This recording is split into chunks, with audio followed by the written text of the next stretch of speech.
Welcome to the Stradivari Code, your podcast about the fascinating world of string instruments. Today, we enter a field that is hardly describable in words, somewhere between workshop and world stage. It's not just about wood and tools, it's about attitude, about handwriting, about the invisible in the visible. What makes a good instrument a lasting work? Perhaps the answer is not in the how, but in the why. Imagine holding a violin in your hand. The varnish gleams warmly reddish. The wood seems to live, breathe under your fingers, and even before you draw the bow, you sense, this is no ordinary instrument.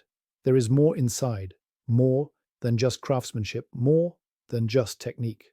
But what exactly makes the difference between mere craftsmanship and a true master violin? Is violin making just a traditional craft, or is it perhaps art? Of course, everything begins with craftsmanship. A violin does not come into being by chance. You need knowledge of types of wood, of sound behavior, of the finest measurements and proportions.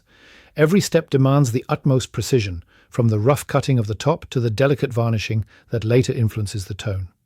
A good violin functions, sounds clean, and is pleasant to play. It fulfills its purpose, and that is also a form of success, but that is only half the story.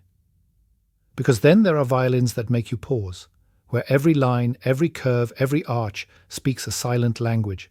The corners are not just neatly crafted, they have stance, they have character. The F-holes, these typical sound holes of the violin, do not look like they are simply cut out, but like they are painted. The entire form almost resembles a sculpture, in which every curve is deliberately chosen. And it is precisely here that craftsmanship leaves its boundaries and begins to become art. With an instrument by Stradivari or Guarneri, you immediately notice it's not just well made, it's an expression, a style, something unique, recognizable. These violins tell something, not only through their sound but through their shape.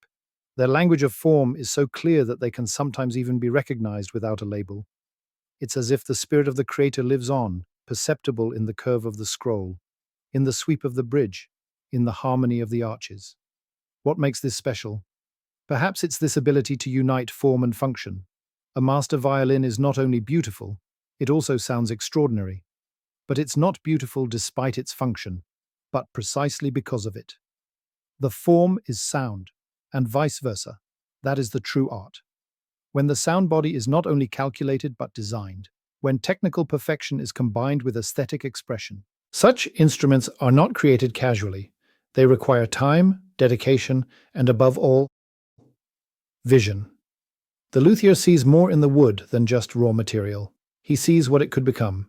He has a sense of balance between tension and calm, between elegance and power. And that is exactly what distinguishes pure craftsmanship from art. In craftsmanship, it is about mastery. In art, it is about transcendence. Of course, even a simple violin can sound good. It fulfills its purpose, perhaps even built solidly. But a master violin? It remains in memory. It touches, not just the ears, but also the eye and sometimes even the heart. It carries an inner order, an almost mathematical beauty. And yet it is full of life, full of individuality. No two master violins are the same, and yet they all carry this silent signature within, this handwriting that goes beyond craftsmanship.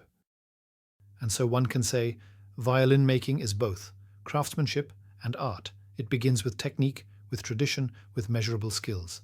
But in the best case, it becomes something greater, a piece of sound, an idea turned into music, a tool that itself becomes an expression. And perhaps that is exactly what makes the best violins so special, that you do not know where craftsmanship ends and art begins. Stay with the Stradivari Code and continue with us in the search for the point where precision meets poetry. That's it for today. Thank you for tuning into the Stradivari Code again. Subscribe to our podcast, share it with others, and continue with us on this acoustic journey into the fascinating world of string instruments. Stay interested. See you later.